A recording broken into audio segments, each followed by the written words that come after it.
At Mar-a-Lago over the weekend, Donald Trump began to address various people in attendance for a fundraising event. $76 million raised in the month of April for Donald Trump.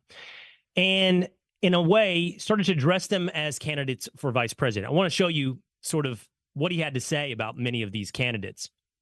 It's been recorded, I believe, by a reporter from Axios who had some notations on what he had to say about various candidates. For example, Senator Mike Lee didn't really know that he was a candidate for potential vice president. Maybe he's not. Maybe he has another potential job, and he's a serious individual, an intelligent individual, be an asset to an administration, Senator Mike Lee.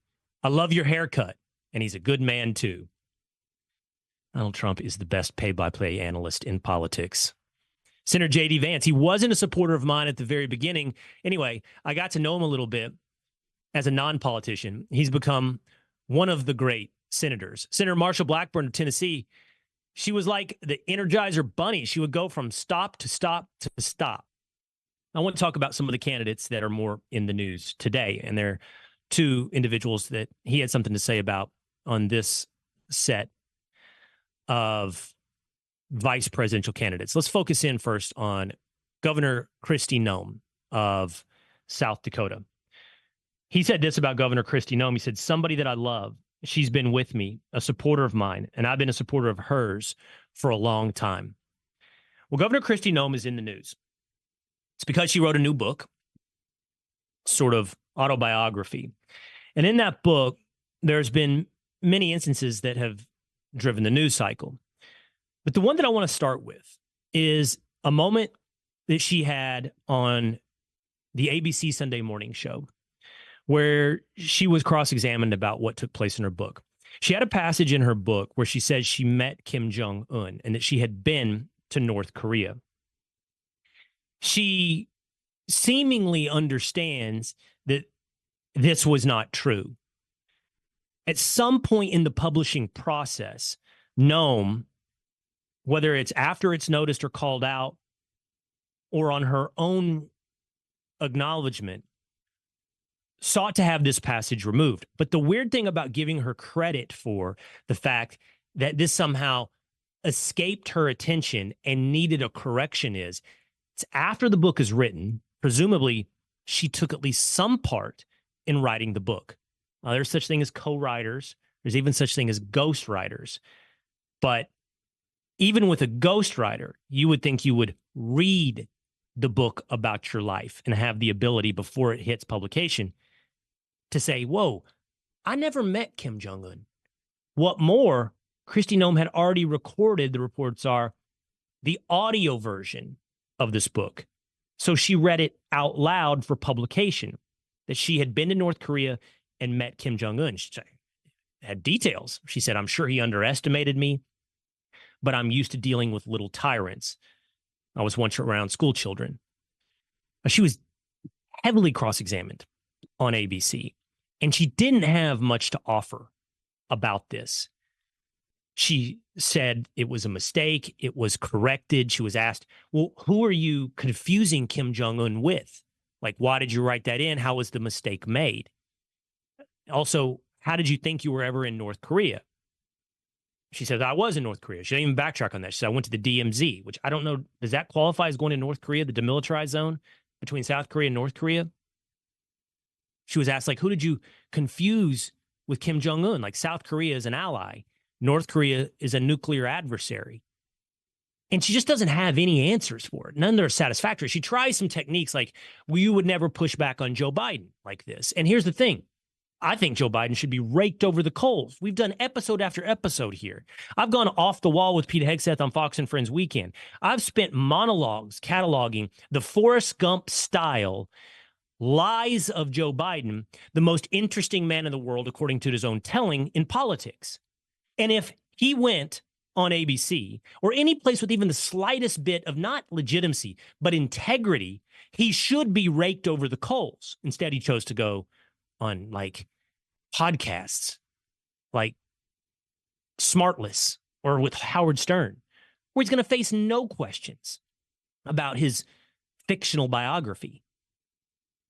Now, the interviewer on ABC, I think her name is Margaret Brennan, said, if I had Joe Biden, I would cross-examine him on these details. but he's not here today. You're here today. So Noem plays the victim. This is like left-wing media attacking a right-wing figure. The thing about that is you can't use an overarching truth, which is left-wing media attacks anything to the right of Bernie Sanders, to escape legitimate criticism of you as an individual. Did Kristi Noem lie about meeting Kim Jong-un? If it was a mistake, why was it a mistake that went so far? Why did it go to her audiobook? Is Kristi Noem telling the truth, not just about a moment in her career, but about her beliefs, about what she stands for? Kristi Noem was on the wrong side in South Dakota, by the way, of the trans issue. That was documented. She was on the wrong side. She may now have gotten to the right side, but she was on the wrong side in the beginning on fighting back with her legislature, who was ready to advance legislation to protect women in sports. She was not. So the point is, who is Kristi Noem?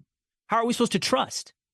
She's not just playing to the audience, telling us what we want to hear. Then, of course, there's the issue of the dog. She tells a story that she killed a hunting dog.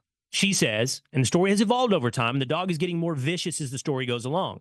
The dog killed chickens, the dog couldn't hunt, the dog attacked children. I have heard the story was the dog was an embarrassment around some big hitters in South Dakota.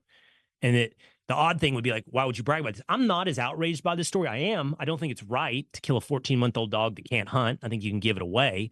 But I've worked on ranches. I've been around real cowboys. I understand the relationship with animals. And so, it isn't always the same thing as your backyard golden retriever. But I don't think a single cowboy I ever worked for would have bragged about it. And so, what's the point in bragging about it? Well, the story I'm told is you brag about it, you put the story out ahead of time because it's actually worse than the one that is being told. So you get your version of the story out there. Long and short of it is this: Kristi Noem should not be the candidate for vice president. With Donald Trump, I think the main thing that you have to find, to some extent, a quote-unquote fighter, but somebody that doesn't take away from Donald Trump, doesn't create their own problems. And what's clear is Kristi Noem is full of her own problems. Donald Trump doesn't need that. He needs someone who perhaps will fight, but more importantly, bring competency, and most importantly, be a net positive. I have another candidate that I think checks those boxes. We can put it up on the screen and what he had to say about him. It's former governor of North Dakota, Doug Burgum. Trump said over the weekend, I didn't know this. He was a supporter of my two campaigns. He's a very rich man. Now, here's the story with Burgum. Burgum is boring. I know a lot of people are like, he's boring. I don't care about. That's the point. You want boring. You want someone who doesn't bring negatives and to some extent can bring some small positives. Those small positives being successful private business, successful governor of a state, good on policy, was boring, but he was good when he was on that debate stage running for Republican president. Right on China, right on trade. I think Doug Burgum should be the leading candidate for vice presidency based upon what he offers to Donald Trump. Now, he said something about some other people, and we can show you what he had to say, who might be in that same vein. Marco Rubio, Florida senator, his name is coming up a lot for vice president, said Trump. Tim Scott, as a candidate, he did a good job, but as a surrogate, he's unbelievable. Those are two candidates who you could say, like Doug Burgum, are good, don't have many negatives, even if the only small side on the positives. Byron Donalds, somebody who's created something very special politically. I like diversity. Diversité, as you would say. I like diversité. Donors worth millions of dollars all want a piece of Byron. Telling you, best play-by-play man in politics. And then Wesley Hunt, another friend of mine, makes the best commercials. Beautiful family. I don't know who it will be, but in my estimation, it should not be Kristi Noem. It should be Doug Burgum as the leading candidate for vice president under Donald Trump.